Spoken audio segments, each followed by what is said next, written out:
Your producer for Faith has been with you for how long? 7 years. Is that Maybe going on 8. Oh, for a producer to stay, that's pretty committed. Yeah, I think so. I mean, I think for the life of a producer, you know, it's different than being a director in that they've got to have so many balls in the air. You know, they can have 15 projects all in various states, and only a couple of them are going to go. You know, and so for him, I mean, I think that the first couple years is just about rewriting it and then trying to get some awareness for the script. And then from that, trying to find cast and raise money. I mean, but that's a couple years process as well. It's funny, I just saw Brian, I don't know, a couple months ago for ADR, and he was talking about another small project that he's trying to do, but he's like, 4 years. It'll take 4 years to get all the money together or whatever. It's just, there's just not that much money. I'm going to be a downer. There's just not that much money out in the independent film space, you know, especially for indie dramas, which is what Mike produces and what I'm interested in making, these kind of arty dramas. And so you're competing with a lot of people for a very little piece of the pie. And so it takes time. But yeah, he held on. He really believed in the project. So I'm very grateful to him for that, you know. And because of his name, because he's known. I mean, you know, Junebug, I think at the time was the lowest budget movie to ever get nominated for an Oscar, because Amy Adams got nominated for that movie. You know, and his films have played, you know, everywhere: Venice, Sundance, Toronto. And they've been nominated for Independent Spirit Awards and all that sort of stuff. So his name being attached to the project, it's like that was very valuable going forward. So yeah. Do you share with your students the process and how long it took? Oh yeah. Are they surprised? Yeah, no. They know me for being a realist. Like there's no like stars in our eyes kind of thing. It's like, all right, kids, this is the reality. This was 10 years, and it was still hard to raise the money.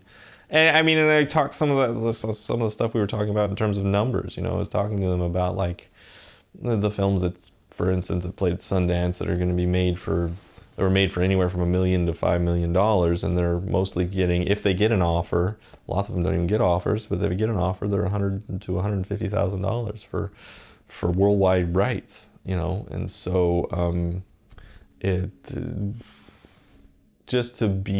trying to be very realistic with them so they understand.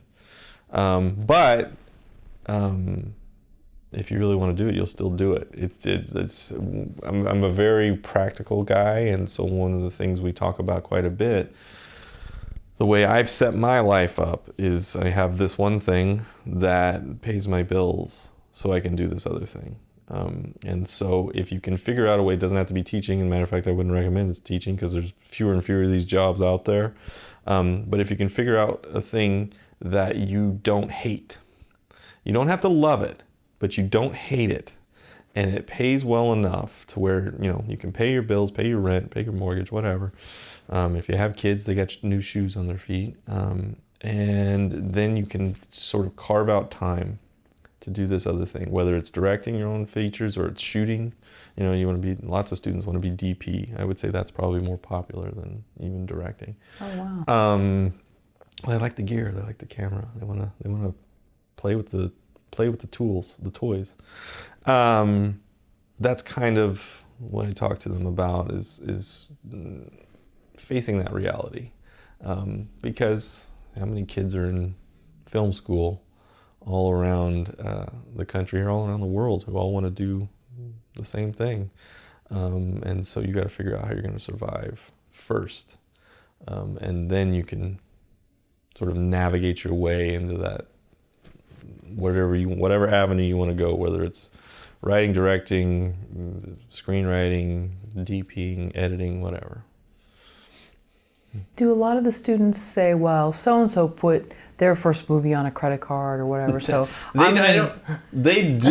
know what, I at other schools they probably do. Here it's not a thing. I mean, yeah, like, well, I come out of the generation of you know, Kevin Smith. Like Kevin Smith does this thing with Clerks, and it's all credit cards, and then his career sort of blows up. So there were a lot. I never did that, but there were a lot of people of my generation who did do that, you know, and to not as much success as they just had a lot of debt.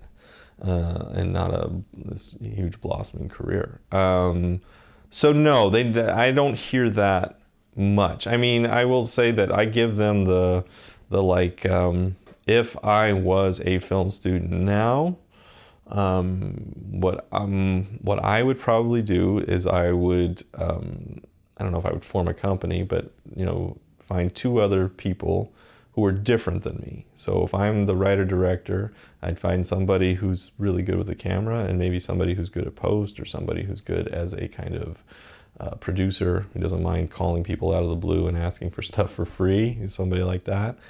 And form our own little group or whatever, and decide, you know, we want to do 3 to 5 things over the next year to 2 years, whether they be 3 short films or a short film and 2 commercials or some music videos or whatever, and figure out how much that's going to cost. How much, I shouldn't even say how much it's going to cost, how much can you put together?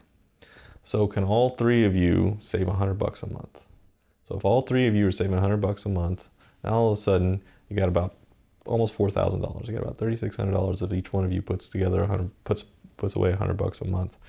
And can all 3 of you put $1,000 on a credit card? $1,000 in debt, it's not horrible. So if all 3 of them could put $1,000 on a credit card without killing themselves, now all of a sudden you got almost $7,000.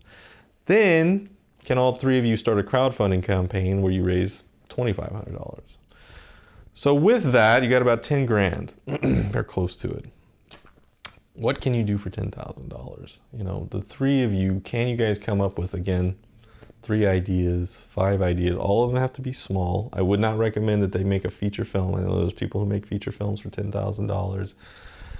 Maybe if it's your 3rd or 4th movie, I would not do it for my first. But some people can do it. I cannot do it. I could not make anything that is any good for $10,000. A feature film for $10,000. I don't. What Chloe Zhao did with The Writer for $50,000 to me is amazing. Did you see The Writer?